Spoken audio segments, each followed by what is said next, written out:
Hey, this is Jim Holley from Race Day Live, and you're listening to the Inside Line podcast on Vital MX. Hey, it's Guy B with Vital MX.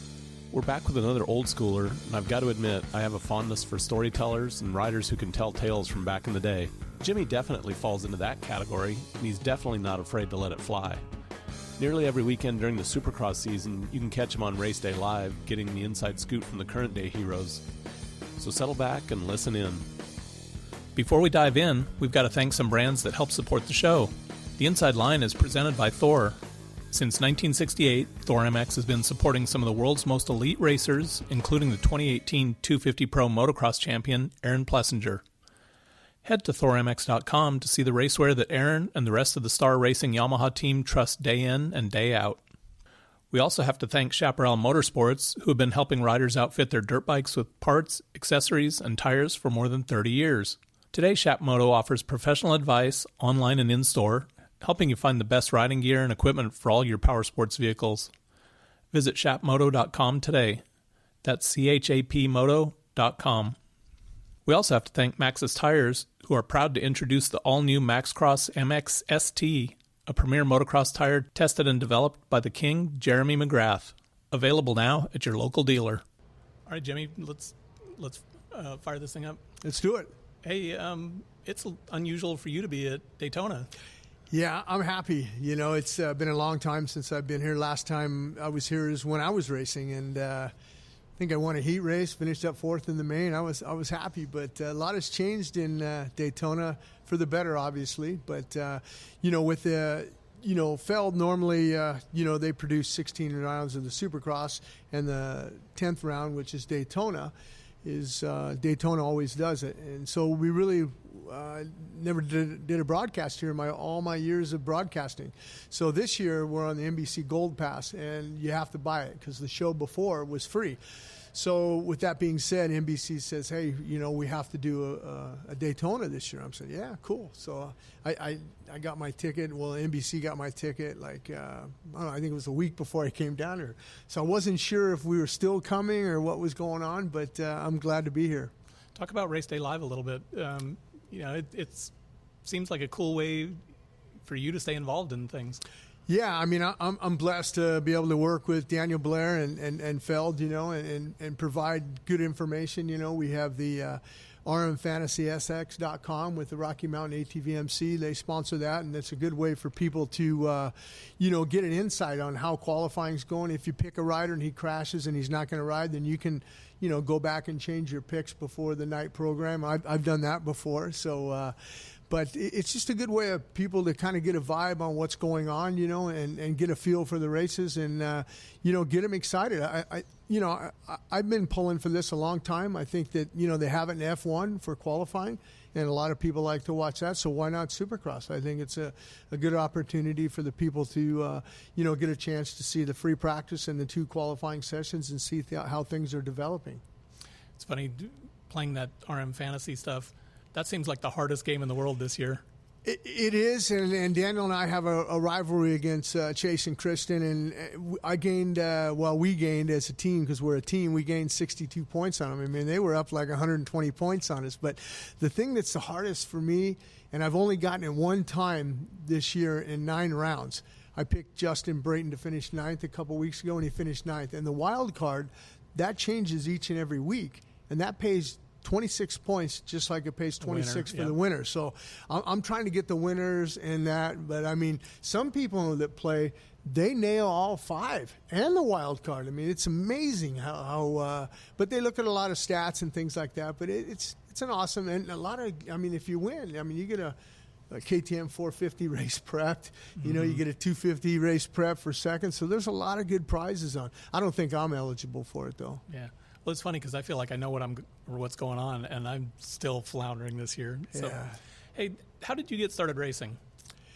I got started racing, and I'm going to be honest, with you. I'm a kid that used to. I was a hyperactive kid. I mean, I used to have to take Ritalin when I was in school, grammar school. It's the only thing I used to get let go. And this, I'm open with everybody because, you know, that's how I am. I mean, people, I think, you know, you got to be honest in this sport. And, yeah, when I was the nurse, I'd have to go see her at 10 o'clock, take a pill, and to calm me down in the classroom. And then 12 o'clock, I was out of there. They couldn't handle me. They sent me back home and everything. So my dad was he rode a lot of dirt tracks and Hopetown Grand Prix and things like that. And, you know, made a little bit of money, but he worked during the week as a plastering contractor, owned his own business. And, you know, I've been around bikes ever since I was born. I've been on a bike since I was 4 years old. And that was a tool to, you know, kind of keep me in line with the hyperactiveness that I had, you know. And so they would say you don't get a chance to go ride your motorcycle if you're a bad kid, you know, if you're screwing up and stuff. And, I mean, I'd screw up a lot. And the other thing is it would wear me out where I was tired and I'd go to sleep. So they were happy, you know, hey, Jim was good today. We get to take him out on motorcycle ride and then he'll sleep at night. But I was bouncing off the walls as a kid, you know, and it was just hard. And I remember the first time my dad was national number 23 in dirt track racing. And that's the number that I wanted when I was a kid. And, you know, I was putting the old dirt digits stickers on your helmet, you know, and my mom asked me, she says, what number are you? I go, I'm 23 like Dad. And she goes, well, on the right-hand side of the helmet, you put 32. I go, no, the 2 on this side and the 3, so that's how it's in the front. So, you know, there I go back to the doctors. I had reversals and dyslexia and stuff, and I had a hard time with math because I'd always confuse numbers, you know, 45, 54, this, that. But to this day, my accountant is so amazed at me because I double-check and triple-check all of my numbers, and you know, I might still be off, but I'll find it and I'll go back and I went, gosh darn it, man, I was off. That was it, man. I reversed those numbers again. But I don't think you never grow out of it, but you're aware of it. But that's yeah, that's how I got started in motorcycle racing. And I'll remember the first time I got my motorcycle, and this is something that, you know, how you're a kid. I was 5 years old. And I went to my grandfather's house, and my mom and dad were there, and it was my birthday, right?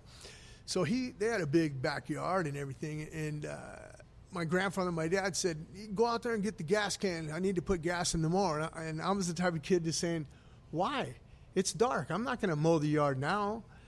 And they said, go out there and get, why? It makes no sense, you know. And they had a piece of wood up.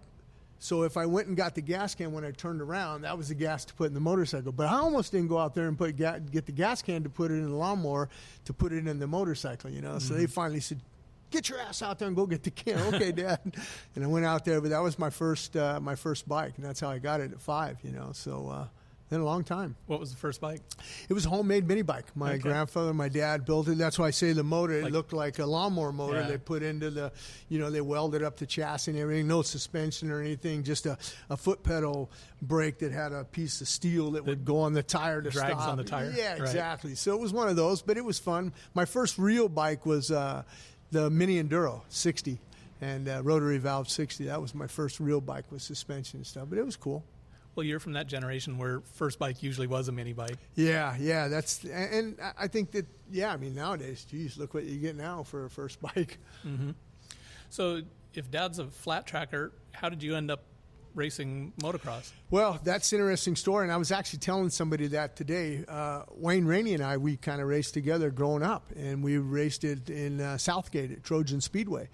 And I remember racing and everything, and Wayne went to dirt track racing, and my dad was a dirt track. He said, man, I don't know, man. I think motocross is good. It's starting to come around. You know, Roger DeCoster and Joel come to Hopetown and everything and just, you know, put a whipping on everybody. And, you know, Thorsten Hallman and everybody. And he says, you know, maybe you should go the motocross way or supercross, you know. Supercross was just kind of starting in 1972. I remember watching Marty Tripes win the L.A. Super Bowl of motocross. He was 16. It wasn't supercross then. No, just L.A. Super Bowl of motocross. Yeah. And, you know, supercross came later when Mike Goodwin got into it and stuff. But anyhow, so that's how I got into the motocross and supercross way.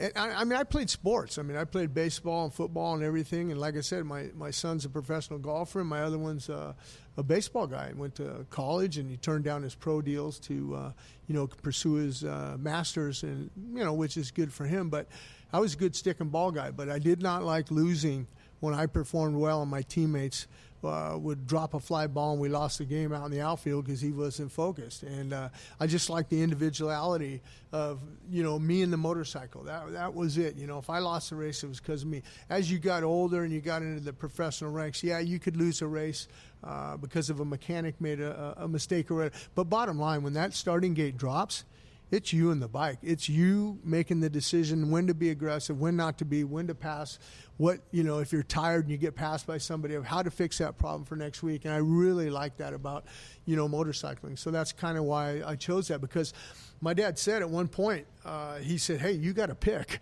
Because I was playing, Pop Warner football, I was playing Little League baseball, I was racing motorcycles, and it was just too much for my parents. They didn't have a lot of money. So they said, I got to pick. And unfortunately, I picked the most expensive one because, you had to buy motorcycles. Right. But, it was great. I think Indian Dunes was a home for you. Yeah, real good home for me. A lot of great memories there. And I wish that track was still around because, I mean, in today's era, it would be able to hold a national, just the facility, the way it was at. But, you had the international track, the Shadow Glen. You had speedway tracks. You had car tracks. You had the Wash. Grand Prix were phenomenal out there because you go up in the hills, go through the water and everything. It was just an awesome experience to have a chance to race at Indian Dunes. And I remember that, like the bathrooms and the concession stands were built out of block and everything. They just weren't the porta potties you see at today's, they put a lot of money into it, and it was a first-class facility. But unfortunate that, accidents happen and people sue and everything. And, they just, Newhall Farming and Land, they just decided to shut it down and bring it back to the farmlands again. It's still there. It's just everything's bulldozed down, and but it was a great facility. I think that's kind of the same thing that happened to Saddleback back in the day. Yeah, Saddleback, Carlsbad, all those were, that was the big rivalry, Southern California, and, with Saddleback and Carlsbad, you had rivalries there. We'd go to, Saddleback and race down there. Oh, the Indian Dunes guys come, and, we'd get our butts kicked by the Saddleback guys there, Wardy and Myerscough. They were always coming from that area, Mission Viejo, and then they'd come up to Indian Dunes, and we had them because it was a different type of a soil. Yep. So racing minis, talk about your mini days. Yeah, my mini days were great. I mean, I had a lot of great experience with that. PK Racing Products. Paul Cates out of Hacienda Honda. His mom and dad owned Hacienda Honda, and then he started PK Racing Products. And, XR75s. My dad was down there and building the motors and everything for me and Bobby Jones. And, it even got into the Elsinores with Dave Uropkin and also David Taylor. They were riding. I remember they were on the bigger bikes, but we'd race at Irwindale Speedway and all those places and all over on Friday nights. And the mini bike days were good. I mean, the World Minis were really, incredible back then. I mean, just the amount of people at Indian Dunes, they would have them. I know Ron Hendrickson, started that. And, it was pretty cool, and after a while we had to make a switch. I mean, the XR75 was, it just wasn't competitive anymore to the YZ 80s. And so we made the switch to the YZ 80s, and that was a good experience also. But, I've come full circle. Everybody says, the four-strokes. No, I grew up on a four-stroke, on the Honda XR75, and, those are good days. Traveling to we didn't have Ponca City back then, but we had the Florida Mini. They're called the Mini O's now, but it was just the Florida Nationals. Same premise. We had flat track racing, off-road racing, and motocross. Branson, Missouri was another big national we had back there. We'd go back there, but this is, a lot of guys, Mike Brown, Flying Mike Brown, not the Mike Brown from Tennessee, but Mike Brown, Johnny Welcho, just A.J. Whiting, Johnny O'Mara. But Johnny didn't ride too much, he didn't travel too much back in those days. But just a wide variety of guys that would travel the circuit. Speaking of Johnny, I think you took over for him on the Was it the Mugen Honda? I did. Yeah. Actually, he broke his back in, I believe it was 1980 in a car accident. And Al Baker came to me and asked me, and I'd won the Golden State Series in 1979 for Yamaha. And, back then, when Yamaha I won, Kenny Clark was the team manager, and he said, look, I'll hook you up with a support team to go out on the Nationals, either LOP or Moto X Fox, because they were running the Yamaha teams. And I remember going into Kenny's office at Yamaha in Cyprus there, and actually the old one, when they were where the music center is now. But anyhow, I walked into the office and said, hey, I'm ready to go. Who'd you hook me up with? And he says, man, I got some bad news. And I go, man, I couldn't get you any funding to go out on the Nationals. And like I said, my parents didn't have any money. And I said, wow. And he goes, I got some other bad news. Man, how worse can it get? You know, I won the championship for you. And back then, the Golden States were that was a big deal. The prequel to the Nationals, or in Supercross. Everybody rode them. There's 40-man starting gates, and Stu Peters and Sandra Peters did a great job on promoting those races.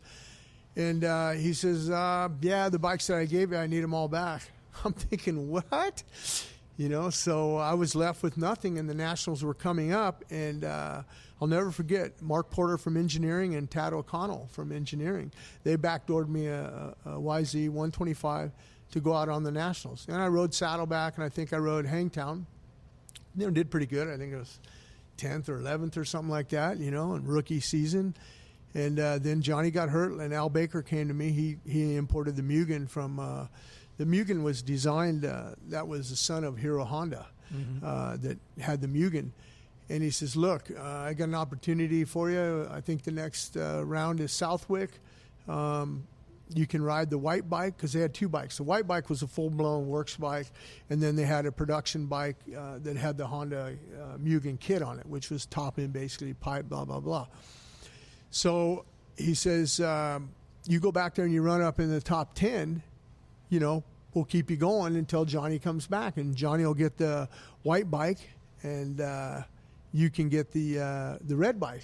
I said, okay, that'll work for me, So anyhow, I went back there. I think I got 8th or something. Me and Ron's son were battling, and he was on a factory Honda, and Richie Kuhn, and stuff. So they liked my performance, and I kept going. And then, of course, Johnny came back, and then, I had to go back to the red bike.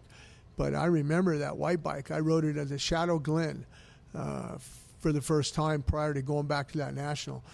And I was winning back then, local races, and dominating. I remember my dad, I always kept asking him, hey, when am I going to be ready for the Nationals? I'm winning out here. He says, when you start dead last and you can come up and pass everybody, then I think you're ready for the Nationals.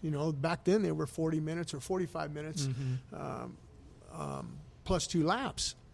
So I twice. Yeah, twice. Yeah. So I did that on the Mugen, and man, it was so easy to come through the pack, and I'd win by 30 seconds. I could do it on the Yamaha, but I would barely get to the front, and it was just one of the easiest bikes I've ever rode in my career. I mean, that bike was just phenomenal. I mean, it was just way leaps and bounds ahead of any production bike that I rode. So Johnny comes back, and Tom Halverson, he works for Yamaha now, I think, in the road racing department. He was Johnny's mechanic, and we were using my dad's shop. My dad was my mechanic, but he was a plastering contractor, so we didn't have time to get the bikes ready. So I'd have to help work on the bikes during the week, right? Well, Al Baker calls me, and he says, hey, Jim, I got to come over and get that red bike for Johnny to practice on.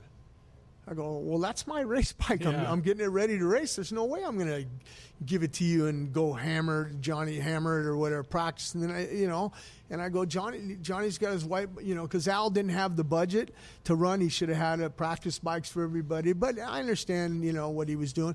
But he says, hey, I'm going to come over and get it. I go, wow, you can come over and get it, but I guarantee you're not taking it out of the garage. And so, this is this is a true story. You can ask Tom Halverson. Tom was right there or whatever. So Al comes into the garage, and I go, Al, you step one foot in this garage, you got a big problem. He stepped one foot in the garage and grabbed the bike, and it was like, just hit him and knocked him over the parts washer, and away he went. And my mom came out screaming, don't hit him again. I go, he ain't taking my bike, Mom. And he didn't take my bike. I kept that red bike, finished out the year for him. But that was twice in 1 year that somebody was going to take away my bike after I did everything that I did for these guys. I won the Golden State for Yamaha. I got 2 bikes taken away from me. Then I went out for the Mugen. I did exactly what they did, put that thing in the top 10, what they wanted. If they would have said the top 5 and then I'm done, I wasn't in the top 5, I get it. Mm-hmm. But I did everything that everybody asked, and no one's going to walk all over me. And I fought for my ride and finished out. What'd you end up that year? I think I was 9th. Okay. 9th at the end of my first year in the 125 class. And it was stacked. I mean, Barnett was there, and Wardy, God, I'm trying to think. Glover was in there. Yeah, there was just it was, I mean, you could go back and look at the results of all the guys in there. But, yeah, it was stacked. But I was happy with it. Mm-hmm. I was good. I think one of the other notable ones is CanAm. Yeah, that was another deal because after that year, nobody was knocking on my door. I mean, Johnny got the factory Honda ride, and CanAm wanted to get back into it. They had success in the mid-'70s with Jimmy Ellis and everything, and then they brought it back with Jimmy Weinert 1 year.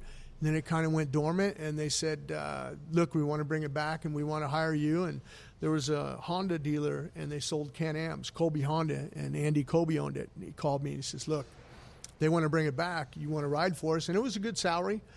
And sure, let's do it. But, I mean, the Japanese had come so far with the technology and everything, and Can-Am was still back in the, Jimmy Weinert. I mean, at one point, my teammate Juan Benavides, he was jumping it at Saddleback, and the frames were stretching on us and everything, and it was just horrible. I mean, Hannah would come up to me, and he says, man, I like when you go out there and I can follow you. I go, well, why you want to follow me, man? I should be following you. You got the better lines. He goes, no, your bike's so low when you go over the whoops, man, it knocks them down for me and stuff. So, a lot of the guys, would tease me about how low it was, and it was low. It was hard. So, that was a complaint that I had to CanAm, and so I'll never forget this. It was Kansas City Supercross, and they flew down a brand new bike for me, and they said, yeah, we raised the motor and everything. We raised up, we got the clearance that you wanted, and we laid down the shocks like you wanted. But they laid down the shocks where the top of the shock would hit my calves, and they didn't have a number plate over it covering it. Man, my legs would be black and blue that night. And the other thing is, when they raised it, I couldn't kick over the bike. They raised the frame and the kick started, so I had to bump start it like a dirt track bike at a Supercross. Can you imagine that? Every time? Every time, bump start it. Before the go out for practice, before the heat race, before the main events. And I remember I was running good in Kansas, and I stalled the bike, and I couldn't bump start it in the main event. And that was one thing. And then, I rode a few nationals, but we only made it to like May or whatever. They paid me off, and then I went back and I rode the nationals on a 500 Yamaha, and I've been with Yamaha, ever since for the rest of my career. But the CanAm was, it was just a money thing.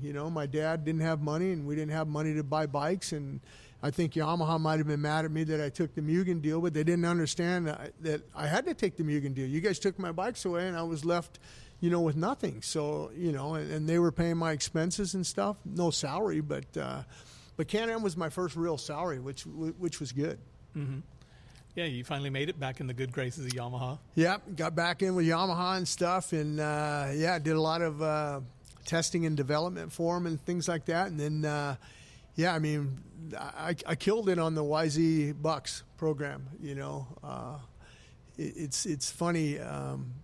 That when that came along, I made close to, I think 1 year, close to $50,000 in bonuses just from Yamaha. I didn't have a salary at that point, but I had all my bikes and parts and everything. And covered. Yeah, and Dave Osterman would help me out, a little bit, at a hotel room. I'd stay with him or something. So, we made it work. And my mechanic, Jerry Ireland, Haas, he was there. My dad would fly in on the weekends, but, Haas was there during the week to help, take apart the bike, get things ready and stuff like that. So we made it work until I got my factory ride. But I'll never forget, and it's ironic that we're sitting here at Daytona.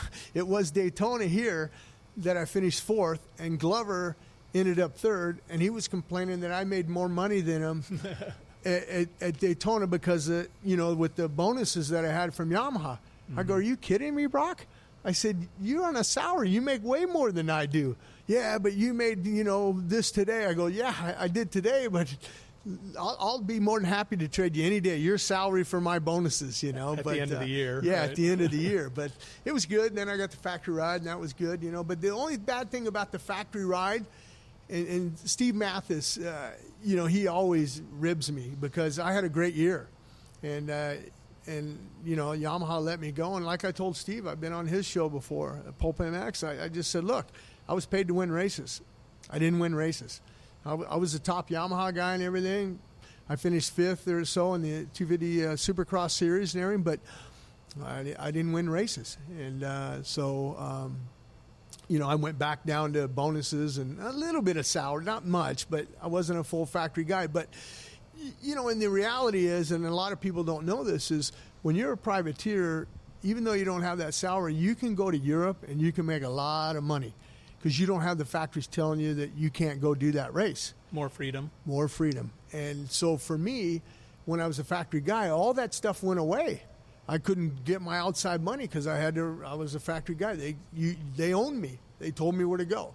So I couldn't do my outside races, and I lost a lot of money that way, So when I got let go, I was back on the program. I had my freedom again to go all over the world racing. Well, that's one of the things you're known for is working with riders from other countries and traveling. How many countries have you raced in? Oh, it's been tons. I mean, all over, South Africa, Australia, Japan, Canada, India. I mean, all of Europe. I mean, just all over. I mean, it's just, I've been blessed. I mean, I didn't graduate high school. I quit and, I hit a teacher, in 10th grade. And I didn't get a high school education, but it's ironic though because both of my kids have high school educations and they both went to college on scholarships and have educations, But that's a whole different ballgame nowadays. You need education. Back then, I told my mom and dad I wanted to quit to go race a motorcycle, because when I was in junior high, getting back to they called it EH, educational handicap. I was in those classes in junior high. And you only had maybe, 15 kids in there because we were disruptive, 2 teachers to handle everybody, And we got off school a little bit early. Well, when we went to high school, and that high school started in 10th grade back then. You went 10th, 11th, 12th.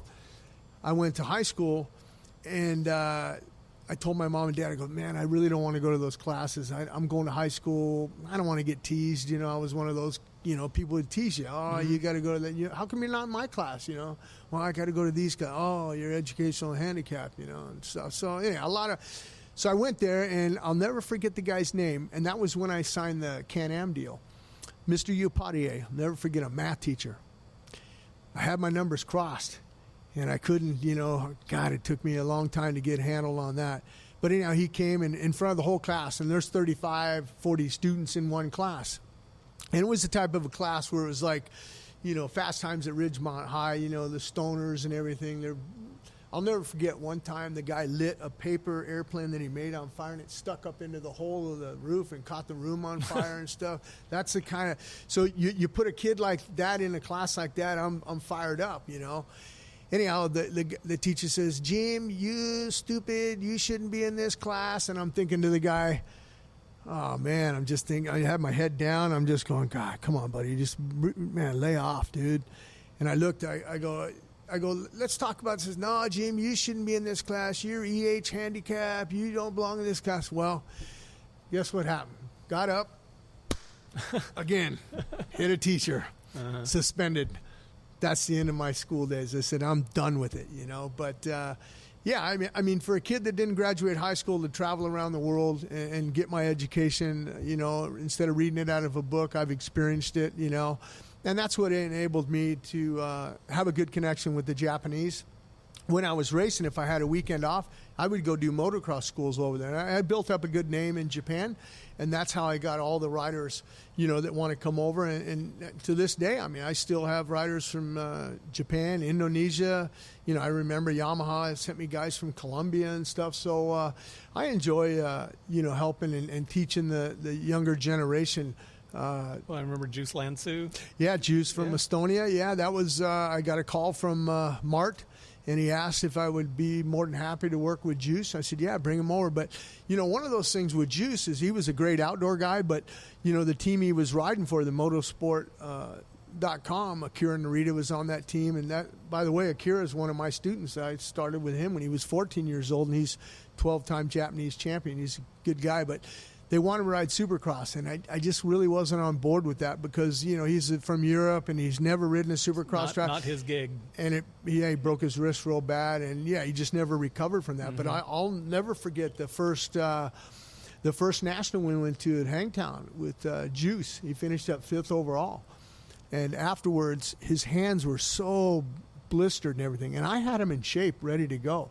And afterwards, on Mondays, this is when the Nationals were on Sundays.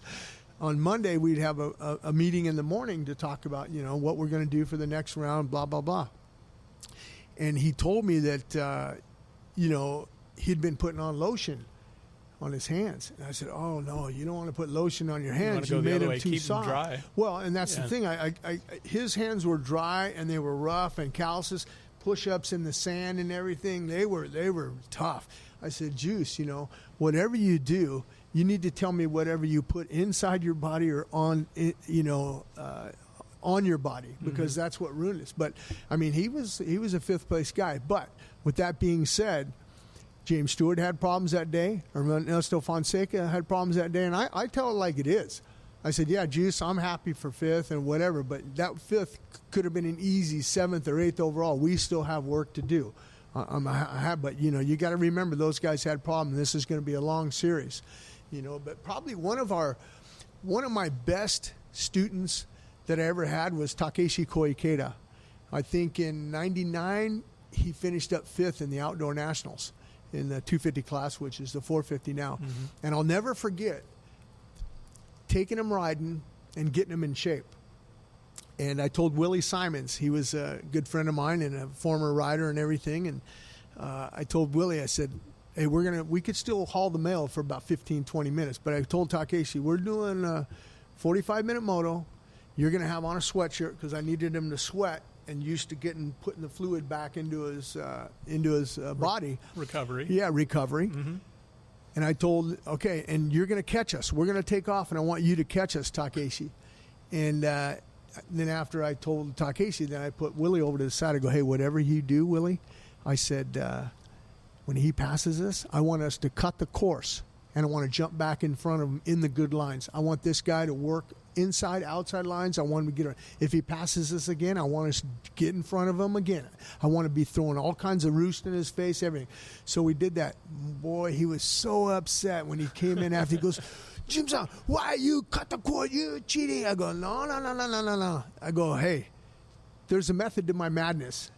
And at the end of the year, he was very humble to me. Jim-san, I'm sorry. I understand your position. And what I was trying to teach him is that if you get a bad start in a national, you got 39 guys ahead of you. They're going to be in all the good lines. They're going to be throwing all kinds of roosts. And you can't duplicate that only on race day. You can't duplicate that on practice day. And nobody does that. Even today, I don't think they do that. Right. I mean, they don't simulate a race. They'll go through the motions, okay, heat race, this and that. But you have to duplicate it as much as possible. It's funny because a couple of the stories you've told are conflicts with people, but I tend to think of you as a people person, and all these places that you've traveled, you build up contacts and friends, friends around the world. Oh, I mean, I've told my wife that I could go around the world and wouldn't have to pay for a hotel room, I mean, and my door's open too. I had Marika from Sweden. She was just over. She'd never been to a Supercross before, and she runs heavy equipment in Sweden, and I've known her since I first started going over there. And when I took my kids and Melissa over to Sweden, we stayed in Sweden, and we had dinner with them. But she was over here this year, and she helped build the track, and kind of, So, I mean, I'm all about that, I'm all about helping people out. And if someone, needs help, I'm no problem on, hey, Jim will help them out. That's cool. So during your racing days, that was not an easy era. There were, when you're looking at Hannah and Barnett and Glover and all those guys. No, even Ken Howerton, Mike Bell. I mean, all that. You got to remember, when I started, they didn't have a 125 class like they do in Supercross. Supercross was only 250 guys. So you had to jump in with the big boys. And that's what I did. Yeah, 250 or 500, because there was a 500 exactly. Supercross. Well, I wasn't jumping in the 500 that time as a kid, but yeah, it's changed a lot, and I think for the better. I mean, I like how they have a class to enter in at, because I think you'll discourage somebody, and I see it happen a little bit now in the showdowns that we have. I notice the entries are down because a lot of the people say, well, we're not fast enough to get in the top 18, and then we got to get in the last chance race, and the last chance race is before the night program. So if I'm racing, how can my family watch me at least get into 40-man qualifier? You can get in and get in the heat race. At least they're going to see me race a heat race, and they're going to see me race a last chance race.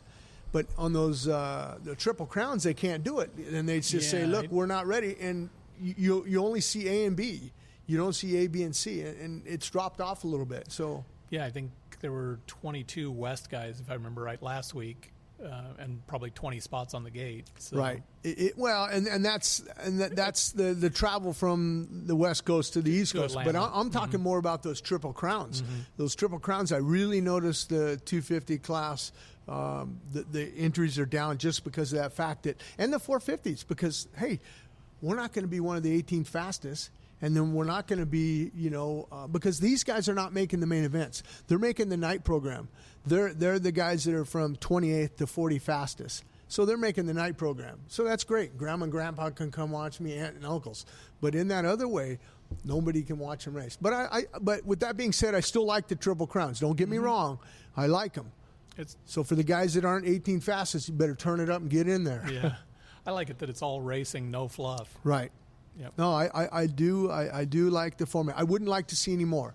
I think 3's enough. Yeah. The riders, I think they're 6, main events, 3 on the 250 and 3 in the 450, and that's a lot of, It's probably 50-50. I talk to a lot of different friends. Some like it, some don't. They like the traditional way where you have heat races and last chance races. But I think it's cool.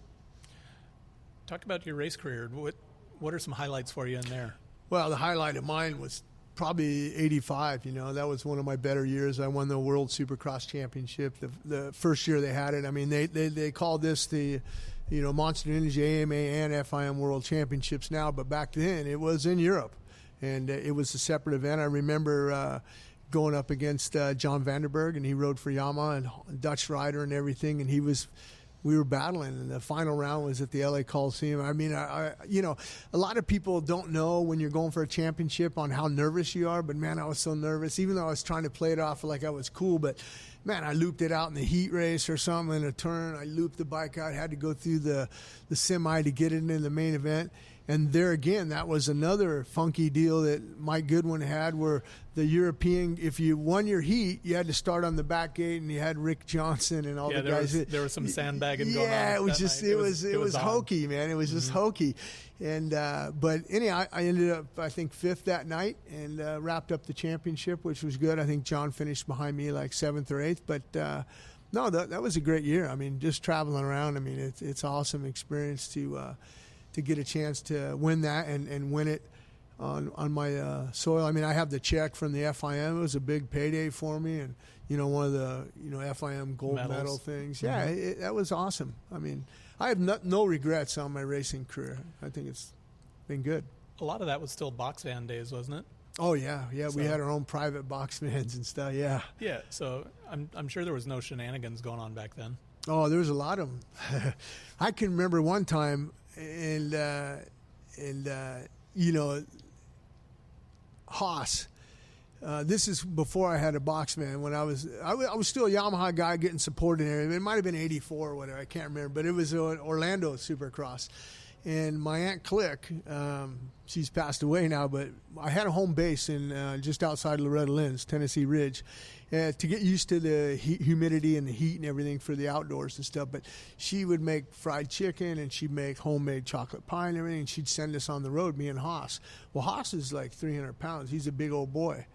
And I'm helping him out now. He's like staying at my house now because he's kind of down and out a little bit. So, hey, Hoss, come on, help me out. He helps me out with the Japanese guys because these guys that I just had over, they didn't drive. So I went, well, Hoss, you got a job now. You can chauffeur. drive. Yeah, you're a chauffeur. But anyhow, so I went down to Orlando. I don't know. I was running whatever, 6th, 7th in the main. Everything was going good, right? And my gas tank came off, the 2 bolts in the front. The bolts came out. It had a back one, but it was still flopping up and down. Gas was all over my crotch and everything. It was horrible, man. So Haas didn't know it, but anyhow, so I finished the race or whatever. I don't know what I got. You have to look at the results. But I got back to the truck, and I always, after every Supercross, I always liked my ice-cold milk in the ice chest, and I'd save 1 piece of pie for after the race. Got back to the hotel, right? And sitting down in the hotel, got my glass of milk, take a couple sips. Oh, man, that's really good, that milk. I can't wait for the pie. Opened up the pie box, right? Haas, Jerry Ireland, he ate my piece of pie, and he shit in the box. That's one of the stories, the shenanigans you talk about. Oh, I was so pissed at him that day and he didn't know that, of course, the gas tank fell off after it was coming off, so he'd eaten that earlier in the day. He got hungry. Right. And he was, if that gas tank didn't happen, I finished up 5th or 6th, I would have probably been all right and laughed it off. But I was so pissed because the gas tank, I lost a lot of money in Yamaha bonuses that night and everything. And the other thing is, the next weekend, we were at Cal Expo. Remember when they had the Supercrosses there? Mm-hmm. And I told Haas after Orlando, I said, hey, make sure you safety wire those nuts, or the bolts rather. If they come out, they're not going to come out, but at least the tank will stay in place if it's loose. It's not going to rotate around if you safety wire. You're not going to be wearing so much gas. Well, guess what happened the next round? Bolts came out again. He didn't safety wire. And I bought him a brand new van because we're working out of a Toyota pickup. And we went to Calgary, Canada for an arena cross. And I went and almost crashed in practice. My throttle was sticking and everything because it froze, because it's so cold up there.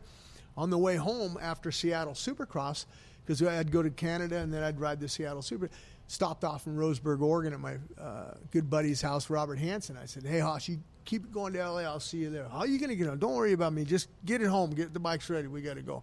So I brought a brand new Chevy van in 1984.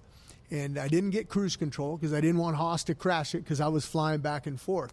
I was making enough money where I could fly now. And I didn't even get air conditioning in it because I just needed to get acclimated to the heat, And I learned that from Hannah. I went into to his hotel room and I go, dude, man, it's hotter than hell in here, man. Why don't you turn the air on? It ain't air conditioning when I'm riding the bike. Good point, man. Hey, Haas, we're turning the air off tonight. But anyhow, so I bought a brand new van, and we had that, and we were traveling around. Well, after in Sacramento, when that happened, I came back and I punched the van. And I just sold that van like a year ago, and it still had my knuckle prints in it. I was pissed at Haas again. But, yeah, there's been a lot of shenanigans, just over the years. All the guys, you could get away with it back then. Mm-hmm. Now you can't. Social media, people taking pictures and everything. I remember one year in Seattle Supercross, Ronnie had fallen. He was leading the heat race, and I was right behind him. And they had the deep ruts back then. These guys talk about ruts. Back in Seattle, we didn't use drying agent or anything. We just ran it. Mm-hmm. He fell down. I was kind of waiting for him. I'm thinking, okay, and he starts trying to pull me down with him. What's up with that? So I just roosted around him or whatever, this and that. Boy, I went over to the Kawasaki box van, man, and I'm looking.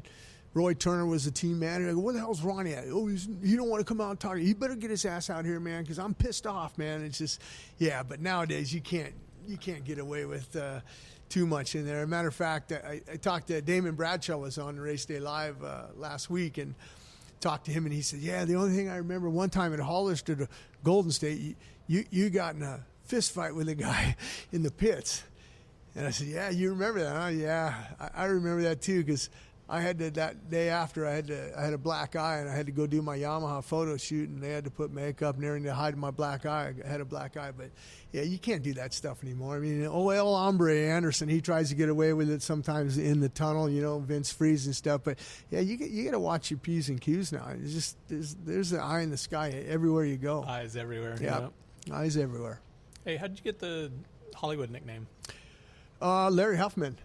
Yeah, hung out a lot in Hollywood, in my younger days, and yeah, he had Gentleman Jim at the beginning too, but then he Hollywood because he found out I hung out in Hollywood and stuff, and Larry, he's such a great guy, I remember one time coming home from Winnipeg, Canada, and he was up in business class or something. I was back in the coach class. Oh, and remind me, I'm going to tell you about a shenanigan thing about Canada. So anyhow, Larry's up there, and he sat next to Ray Charles. And Ray Charles had a Playboy book, and it was in Braille because he couldn't see anything, but it was in Braille. He read the article, and Larry had that. He actually did read the articles. Yeah. He read the articles, didn't look at the pictures. But Larry, he got that magazine, and he was telling me that story, and I thought that was pretty cool that he had that. I don't know if he had it made or something. Maybe he knew Harry Hefner, but I don't remember ever producing a magazine in Braille. But that seems like the most useless thing ever to me. But yeah, I don't know. But anyhow, that same year, the promoter in Winnipeg, he was open-minded, I'm going to say, or he was maybe gay. I don't know. But anyhow, he was a good guy. I think his name was. And me and Ross Peterson, we'd go out on his boat on the Red River there in Winnipeg skiing and with him and stuff. And we'd flash ourselves, to him. And he liked that. Boy, he was on driving the boat. We'd just tease him, So anyhow, he would have at halftime a jump contest, right? So Larry Brooks, he got the big idea to go out there in his underwear. Just his underwear, boots, and a helmet. That's it. Oh, man, that old man, he loved that, right? Larry spent the night at his house that night. Nothing happened, but Larry was just a green kid. He was 16 years old or something, maybe 15, I don't know. So so at the airport the next day, we were all flying back on the same flight. So they had those booths at the airport where you could take pictures of yourself, and it prints out the little black and white photo, right? Well, I went in there, and I took a picture of my junk, and it spit it out, right? And I had an envelope, and I put it in there. And I put Larry Brooks on the outside of the envelope, right? And I gave it to the flight attendant. I said, hey, when we get up in the air, I think me and Cantaloupe and a couple guys were on that flight. I can't remember everybody that was there. But anyhow, and we wrote this letter to Larry. Thanks for the great evening last night. It was awesome, blah, blah, blah, whatever I put on the thing. And so after we get up in the air, I see the stewardess, and she's coming with the envelope, right? And she hands it to Larry, and Larry's opening up. And the look on his face on opening that and seeing that, it was priceless. I mean, that was just such an awesome prank, like shenanigans, like you said. That's one of it. There's been so many of them. They just come to my mind, and yeah, it's been great. I mean, the career's been great over the years, I mean, I remember one time when I was in Japan, I got to fly Jumpseat all the way from Tokyo to L.A., and you can't do that nowadays. No way. It's just not going to happen. I was waiting to get in line. The pilot comes up, and he's looking at me, Jim Holley? I said, yeah. He goes, man, I watch your career, this and that, and I'm a big fan. Oh, cool, man. Oh, you flying this 747 back? Oh, yeah, we're doing that. Cool, man. All right, well, have a good flight, and he was on my flight, right? And yeah, you're going to be on my flight. So anyhow, we're up in the air, and the stewardess, I'm an 18-year-old kid or whatever, she comes up, Mr. Holley, and I go, look, my dad's not here. Yeah. I go, yeah. She goes, the pilot would like to see you up in the cockpit. And I got to fly, like I said, Jumpseat all the way back across that Pacific. That was an awesome experience. So, that's cool. Yeah, I mean, you talk about my racing career, but yeah, there's been a lot. The career's been great, but everything else that it's had, I don't know too many people that have flown Jumpseat across the Pacific. So I have to ask, is there any other gear company except ONeal? Fox. in 1979. Yeah, when I won the Golden State. Yeah, Fox. But after that, it's been ONeal. Oh, yeah, typically, that's all I've seen. Yeah, of you. well, ONeal, Arai, and Scott. And I love Bevo, Bevo left and went to 100%. He's always asking me, but John Knowles takes care of me, and I would. I mean, the ONeal thing, Jim ONeal and me, we own a lot of property together and stuff, and I look up to Jim as a second father. My dad passed away in 2013, but yeah, we have a good, close relationship. I mean, we traveled a lot down in Guatemala and Costa Rica, racing down there and stuff. I forgot to mention those countries also. I've been down there, and Dominican Republic and stuff. And, Guatemala's been good. I mean, a good buddy of mine, Hochi, I still keep in touch with him. He was in Japan with me in 2018. I went over there, and he goes over, and I keep in touch with Hochi religiously. I mean, I go to the country still. I have a good time down there. And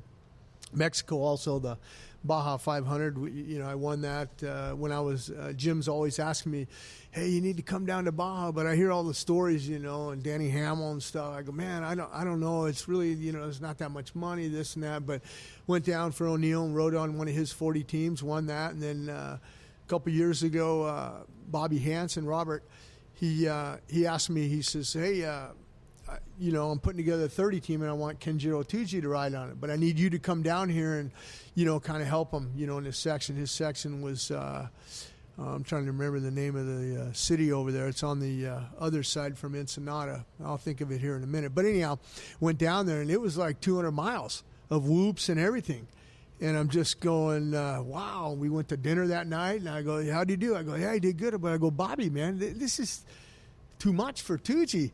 And he just smiles and gets that shit-eating grin that I've seen before. I go, man, you son of a bitch, You just Bobby. Stuck your foot in it, right? Yeah, I had to ride. I had to take over like 80 miles, and I really wasn't going to buy. But, down there it was okay, and we ended up winning. I mean, Jason Thomas was on our team, not the Jason Thomas from Florida, but the GNCC rider from England. Mm-hmm. He was on our team. And Tony Wink, Pit Pass Radio, I think he was on it and stuff, and I'm just trying to think, Ryan was on it. But, yeah, we had a good team. But, yeah, I mean, I try all facets of racing. I mean, I've done a lot of dirt track. Ricky Graham was a friend of mine, and I've done a short track. I've ridden a TT 500 on the Del Mar Mile when they had, amateur day down there and stuff. And, like I said, Brad Baker's a good friend. I just like all facets of racing. There's a bucket list. I want to do a hill climb. I want to get on one of those and go up a hill, and I want to see, what all that's about. And I remember from On Any Sunday, Malcolm Smith doing that, on his Husky. He entered a Widowmaker, I think. Yeah, Widowmaker. Yeah, and he did really well, and I'd like to do that sometime. But yeah. You had Ultracross in there. Yeah, I won a couple Ultracross championships. That was towards the end of my career, and Yamaha said, "Hey, you want to?" I was done with the AMA stuff, and I knew it. I mean, when and it was hard. I mean, I'm not going to lie to anybody. I mean, I shed tears or whatever after I retired because I would be sitting on the couch when, oh man, the Nationals or the Supercross would be going, but. And I didn't want to endanger anybody else. When you have to start thinking about doing the triples, and you're not doing them the first time out, and you're doing them the second time out, it's time to hang it up. I mean, it's just that was my time to. I said, look, I'm done. I don't want to hurt anybody. I'm second guessing myself. I'm thinking it's just not coming natural. Mm-hmm. These guys nowadays, they just bop, bop, and they're done. You know, and they're on it. And when I had to start thinking about things, then I said it's time to retire. And Yamaha said, hey, we got this other series that we'd like you to kind of check out and see if you'd like to be into that. And that was the Mickey Thompson Ultracross series. And I won a couple championships in that. And that was kind of cool. A little bit different, a little bit strategy you had to play because if you won your heat race, you're in the back of the pack. You had a streamer, but each person you passed, you got more money and stuff. So that was kind of interesting. Mike Craig rode those and Larry Brooks, both Tyson and Talon Volan rode them and stuff. So it had a good base of riders, but you rode the track backwards. And the trucks and the buggies and everything, I mean, Jimmy Johnson drove those, Walker Evans, all the guys, Ivan Stewart. But their ramps were just nice for the gradual takeoff. Well, we had the backside. We ran the tracks backward and just popped us up, and we were flat landing everything. It was it was hard on your body. I was going to say, kind of brutal on the ankles and knees. Everything. Yeah, it was crazy. Well, speaking of brutal landings, I think I remember dirt bike when you were jumping a Harley. Yeah, Rick Simon. Whose good idea? Hunky. Whose good idea it was his. that? Rick Simon, super hunky. You know, he asked, and you know, that's another thing. When you're a privateer, I tried to, you know, think about, you know, my sponsors and everything on getting magazine covers and stuff, because that would help them sell gear and stuff and get my name out there. So I was willing and able to do anything they asked. But Paul Clipper was there, Tom Webb, all those guys. It was just an awesome time to be around those guys and shooting photos. But yeah, he got a bike from Harley and he said, "Hey, I want you to jump this thing." I go, "Really?" I go, and the first time I landed, and I hit, and then I landed, and the saddlebags blew off. I was going to say, what broke off first? Yeah, it just kept breaking. I go, it's okay, Rick? And he goes, "Yeah, no problem. Keep going." And I go, "All right," but at one point we're going to have to stop because I'm going to bust this thing in half. Yeah, you know? frame or So and I got to be careful because I got a race next weekend, you know. But they'd always come up with some good stunts and stuff. And I remember one time in Calgary Supercross, I got Tom Webb to go up there, and I got his expenses to cover the race for the promoter. We were looking at this triple section. It was just everyone was just doubling. But I go, "What do you think, Tom, if I triple single this thing?" "Yeah, I think it's doable." Man, I did it. I busted my butt so hard. I still rode that night. I think I finished up third or whatever.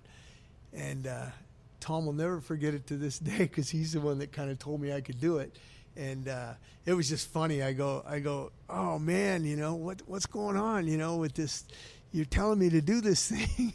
And I did it. You should have just told me to double. Well, I thought you could do it, you know. But anyhow, just good times, you know. Well, Eli won't be asking me how to attack any section out there this weekend. No. Eli's on point. Yeah. But, I mean, the racing back then was great. I mean, anytime with Ross or whatever. I mean, you know, Ross Pedersen, he texted me the other day when he saw that Tyler Bowers got disqualified for running into – and he said that was just racing. He goes, "Man, back in our day, we rammed on each other and stuff." But, you know, another thing, how we made money back in the days is the Diet Coke Catapult jump. Well, Coca-Cola Catapult, I remember at the Coliseum. Remember? Yeah. Well, we had those, and I'll never forget down here in Orlando one time, and you had to stay on the bike. And Ross Peterson, we were lined up. I already jumped. I was in the first or second heat. I already jumped, made the mark. Ross was in the next one after me, so I wouldn't even go back. I'd watch because I think it was an extra $1,000 or so, and that's good money back then. Mm-hmm. So I'd watch to see if he hit my mark, right? So the way that the track was is you had a right-hander and you had this jump, and it was left-hander back onto the starting line. It's like a big long ramp takeoff. Yeah, it was just a big long and flat landing. Flat landing, but the starting line when you jumped in the air was facing the starting gate, right?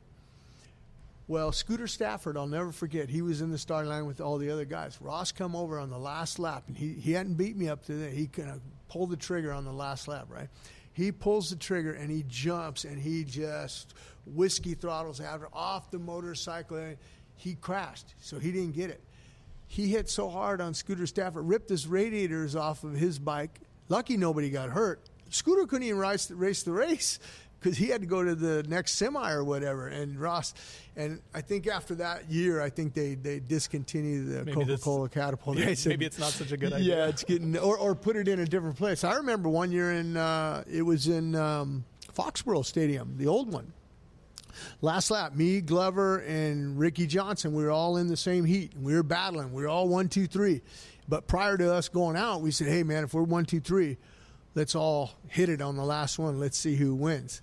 And we all did it on last lap. But that was, I mean, even the factory guys, you know. I mean, I wasn't a factory guy, but I was a privateer guy. But I think I beat them that night because they weren't going to send it. You know, I knew they weren't going to send it. I'd send it all the time. Well, talking about stunt stuff, you did some stunt work later. Yeah, a lot of stuff. I got to thank, the Epper family, Richard Epper, and, all the guys that kind of got me into the business. I used to get paid to stand a motorcycle, then I got, paid to crash them, But, I mean, a lot of big features. I mean, like, I remember when they did Charlie's Angels, they had the super. I didn't go on that one. A lot of guys went on that one, but I chose the Italian job. I thought it was going to be a bigger film, more residuals and stuff, and it ended up working out. But, yeah, I mean, there's been a lot of them. I mean, the Italian Job, Wild Hogs, Ray Liotta and stuff, How to Lose a Guy in 10 Days. I did the stuff for Matthew McConaughey on that one. And I'll never forget that one either, because that was when 9/11 happened. And I flew back there, and Jack Gill had called me and said, hey, I need you to do some POV shots for Matthew, and in and out of some traffic and stuff. And as I had to ask him what we were doing, and because I had gotten injured the week before at the Yamaha Race of Champions, when Yamaha had that, and Joe Bay, and we'd all go out there and do those. And I had my wife's a nurse, and I was pissing blood, literally, in chunks. And because if I was doing a stunt, I'd have to, pass it on to somebody else. Well, when I got there, flew at night, opened up the curtain windows, and there was the big hole for 9/11. I'll never forget it. Just surreal, to see that and what happened. And it changed the way the world is nowadays, traveling and stuff. But I saw a little bit of that, in Europe when I was racing, Guatemala, with the guerrillas that would come down, they were funded with M16s in Guatemala, kids 14 years old holding M16s on the starting line next to me, guarding. I'm thinking, geez, what did I get myself into coming down here at that time of year? Or Germany, you'd fly into Germany and the airport would have, armed guards, and I didn't see that at LAX. I don't see armed guards with M16s and stuff. I never saw that. So, for me to see that at the, 9/11, I was just like shocked. But, yeah, I got on set and I had a bike to ride, and I probably should have checked prior to going there, but I flew there, everything's good, and I went to get on the bike and I went to throw my leg over and I went, oh, my kidneys were still hurting. I couldn't get on the bike. And I'm thinking, oh man, what am I going to do? I can't tell, the stunt coordinator or whatever that, Sorry. No way. That's big production.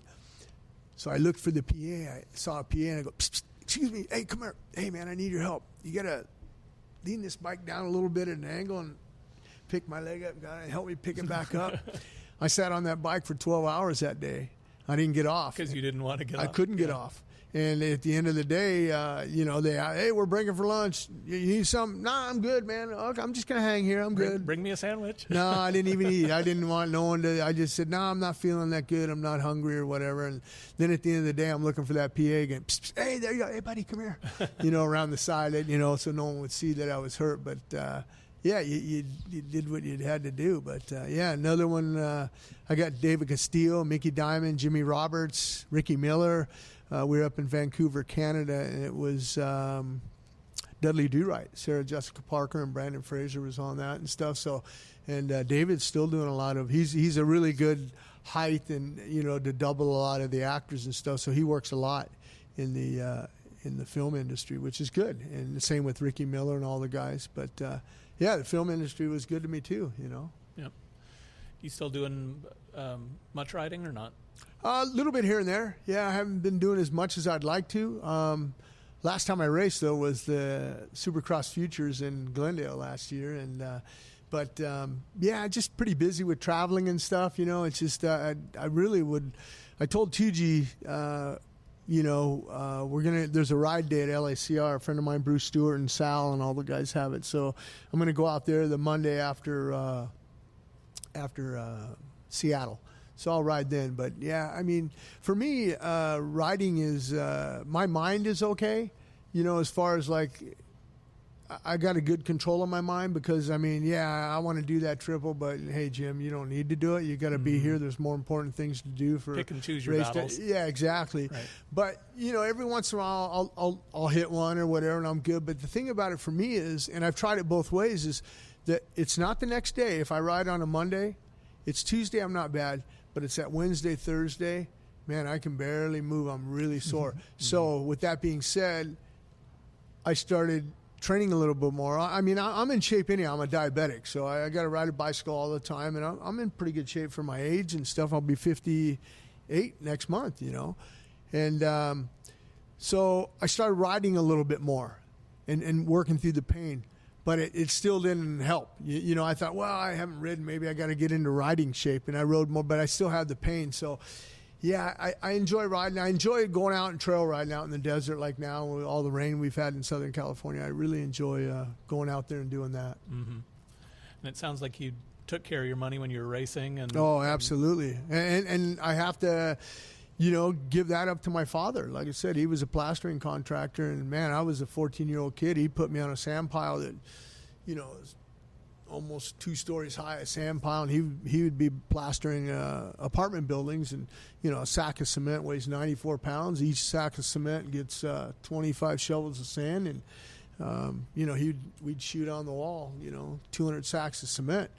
And he says, man, you don't twist the throttle and you're not smart with your money. This is what you get forward to looking for because you have no education. And this is, you know, and I'm saying, wow. And it'd be funny because George Holland and Eric Keel and the guys, you know, they'd and I still did it when I was racing. I'd go out on a day and do it, you know.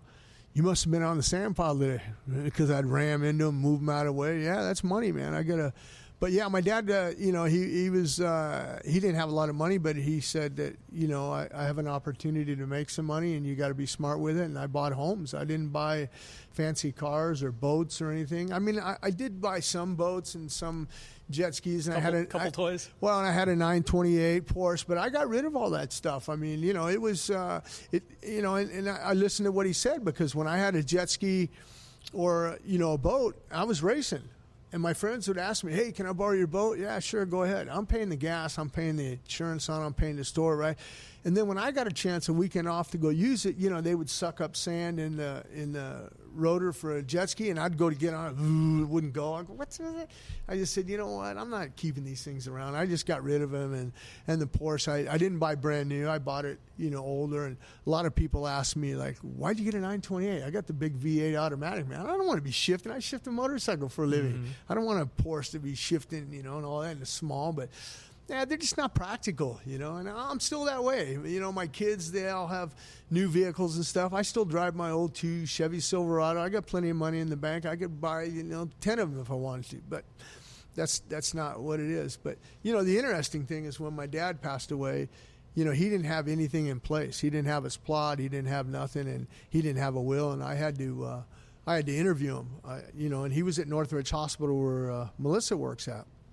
And I went in there and I had a mic and I go, hey, Dad, I interview people now. I'm going to interview you, you know, first things first, you know, burial or cremation. Oh, burial, I promise your money. You know, all right, what do you want to be buried in? He said, I want a bomber jacket, Holley racing T-shirt, my tennis shoes, pair of Levi's. All right, you want a trowel in your hand? It's a plastering tool, a trowel. Nah, but you could put a number 23 wrench because that was his national number. And so we did that. Because he's from Tennessee, hillbillies, you know, and my aunt and uncle would call, hey, Jimmy, is Alvin going to be buried back here and next to his mom? I said, no, I wouldn't. And my uncle, hey, Alvin said he's going to be buried with me. I said, no, man, I got to make a disc because, you know, I'd be pissed off if somebody said, oh, that's not what he wanted. So I made a disc and I sent it to everybody, and I just answered all his wishes. So with that being said, I didn't have none of my stuff in order either. And so, you know, I have a living trust now and everything where everything's, you know, to the kids, to my boys and stuff. And it's just a lot of people don't, you know, it's funny because just this past week I had a baby shower. My oldest, James, and his wife, Taylor, are having their first baby, which is my first grandson. It's going to be a boy. Boy, can you believe that? Anyhow, so, you know, you prepare for when you come into life, but nobody really prepares to go out at life. We all think we're going to live forever. Well, I know I'm not going to live forever, but I'm thinking maybe I'd like to at least live till I'm 80 or 90 or whatever. But all my stuff's in order, so I feel safe, you know, because, you know, diabetic, you know, and I just went and had a heart scan where they inject the dye, and the guy says, oh, you got to come see me in May, you know, because my mom's diabetic and she's had stents and everything. So, yeah, I mean, I'm thinking, geez, you got to, but you know, she really didn't exercise or take care of herself. So it's a big thing. And I mean, a lot of people don't, you know about it, you know, but I mean, diabetes and, you know, heart disease is, you know, one of the number one killers, you know, and my dad passed away from cancer. So, man, you just never know when the man upstairs decides to call your number. It's time to go. But I'm happy now. I'm prepared. My kids, everything's organized, and stuff. So takes 2 signatures. No one can sell a house unless both guys agree on it and stuff. And I'm just doing the probate thing with for my mother, because her mother had passed away, and which was my grandfather and grandmother. They never had nothing. And the house is still in my grandfather and grandmother's name. My grandfather's been passed away since 1999. My grandmother passed away in 2004. And I'm thinking, well, it's very simple. It's you and your brother. It's 50-50. Let's get you guys, a trust going and probate. But I've had to shell out a lot of money for a probate, and I just didn't want to do that, for my stuff, because it would be a nightmare. Yeah. But, for all the things that you kind of overcame education-wise and everything else, absolutely. It sounds like you're doing I'm happy. good. I'm good. I mean, I'm not tooting my own horn or anything, but yeah, I mean, it's just, and anytime I can help any person with that, like a lot of these riders and stuff, I talk to them. I just, I tell them, hey man, you got to make sure, because you'll have guys that, take advantage of you. And I've had, I mean, I can't imagine. I mean, I know for a fact, there's been a lot of people that come to me and they say, hey man, you want to invest in this project, $200,000. Opportunity. Yeah, you want to invest into this project. And I just look them flat in the face and I go, well, let me look at the papers, let me run some stuff. And then at the end, I finally meet with them and I say, let me ask you one question. Oh, this guy's putting his money in, this guy, great. How much are you putting in? Oh, I'm putting the deal together. I go, then I'm out. You have nothing to lose. I have everything to lose. I have $200,000 to lose, and I worked hard for that money. So I go, that's not going to happen. I go, I'm out of this project. And for anything that I've learned over the years is try to do it on your own, not partnership. Because if you have partners, they want to be bought out, and it's just hard, and you got to have a decision. It's not, it's very hard. But no, I've been blessed. Like I said, it's been a good investment. I'll never forget. I used to do all my contracts. And Freddie Merkel's, the road race, remember Freddie Merkel? He had, he's actually living in New Zealand now, I think. But he had a manager, and I forget the guy's name, but someone said, oh, you should have him for a manager. All right, let me meet with him. So I met with him. Yeah, I get 10% or whatever I get in. Okay, great. All right, well, try it. Maybe, I'll focus more instead of going to meetings and stuff. And he went to a couple of my sponsors, and he would come to me every week, and I'd have to pay him. Hey, I talked to this guy and this guy. Here's my receipts for the dinners and stuff and this and that. I'm going, okay, write him a check, this and that. And he never brought in anything, and I'm thinking, what?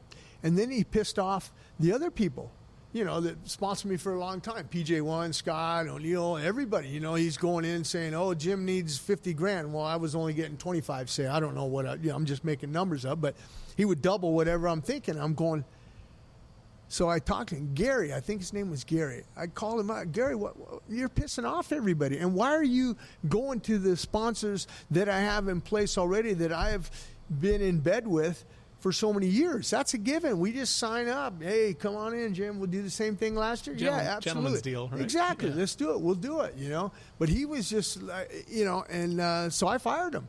I mean, I think he only worked like 6 weeks or whatever. But, I mean, it cost me, a couple $1,000s, in dinners and stuff. Oh, I took this guy, and I just said, oh, man. I do a lot of stuff, promotional races. Robert Hansen and I, we do a flat track. We started Arena Cross in Reno, and we sold that off to Feld a long time ago. So I know the promotion business, and I deal directly with the riders. I try to, nowadays they have managers and stuff, but I'll ask the rider and the managers and stuff, because a lot of times the riders really don't want to go, and the managers are pushing, for them to go. And I don't, Right. I don't want someone to go if you don't want to go to the event. I don't want you to go. Their heart's not in it. Their heart's not in it. I'm not going to pay him to go or whatever. But yeah, I mean, I try to take care of the guys, as much as possible, because I was there at one time as a rider, and I don't want to see anybody get screwed. Like the promoter's got to pay, the fair market value for what the rider is, and he's got to pay some in advance in case, because I learned the hard way when I went to Europe. The one guy in India, he was supposed to send money to my bank, and he never did. And I go, well, I'm not going. Oh, man, I got the limo coming to pick you up. I don't care if you got the Air Force One to come pick me up. I'm not going to India until I get some of the money. All right, I'll have it at the airport. Get in the limo. Went in the limo, got to the airport, had some. All right, I've never been to India, Bombay, Pune were the races. I took the deal. I got screwed. And I just, so any deal I do with the riders, I say, look, half the money's got to be up front before they get on the airplane, and the other half is upon landing at the race. If not, they're going to sightsee around and go back home, because I'm not having them like I had promoters say, I didn't make no money on the event, I can't pay you your back half. No, that's bullshit. We made a deal, and this is the deal, and you got to stick to it. Anybody you talk to about me with business or whatever, I'm always on top. I've never, been sued. I've never screwed anybody out of any money or anything like that. And I just, to this day, when I have laborers work for me, I don't have them work all week and then I pay them at the end. I pay them at the end of the day, because what happens if I die? The guy works for me a week or 2 weeks. I die. Now, how's he going to get his money? He's got to feed a family. So how's he going to get paid? So that's why I pay him every day. I don't want to owe people money. I hate owing people money. I mean, I pay off my credit card. I don't like owing people anything. I'm just not into that. Fair is fair, right? Fair is fair. Fair is fair. Well, I appreciate the time, Jimmy. This has been fun. Yeah, I had a great time. I mean, it's awesome. I'm transparent. Anyone can come up and talk to me and whatever. And yeah, I mean, a lot of people probably didn't know a lot of stuff that we talked about on the podcast, but I'm sure it'll probably be one of the better ones you've had, because I opened up a lot. And I think it's the way to go. I don't like people that, and it's hard sometimes when I interview the riders. Hey, what change did you make on the bike? Or, yeah, we made a lot of changes. Well, what changes did you make? Very secretive. Yeah, like, come on, just tell me. Did you work on the rear shock? What, did you compress a whole new shock? Or, just be honest. I think if you're honest with people, people will respect you a lot more. Well, I appreciate that. All right, that's it for this time around. Before we head out, we have to thank our sponsors. The Inside Line is presented by Thor. Remember, for over 50 years, Thor MX has been at the forefront of motocross racewear innovation with products that are purpose-built to help riders perform at the highest level in one of the most demanding sports in the world. The 2019 collection, featuring the revolutionary Prime Pro racewear, is available now. Head to thormx.com to learn more. We also have to thank Chaparral Motorsports. For more than 30 years, Chaparral Motorsports has been sharing its love of dirt bikes with like-minded individuals by offering a massive selection of the latest riding gear, new models, parts and accessories, and great pricing on tires. Visit chapmoto.com. Also, Maxxis Tires is proud to introduce the all-new MaxCross MX ST, a premier motocross tire tested and developed by the king, Jeremy McGrath. Available now at your local dealer. Ready for some more bench racing? Look for the next Inside Line soon. In the meantime, you can subscribe to the show via your favorite podcast platform so you don't miss any future episodes. You can also go back and listen to previous shows. If you're feeling really generous, leaving us a rating and review always helps. Thanks.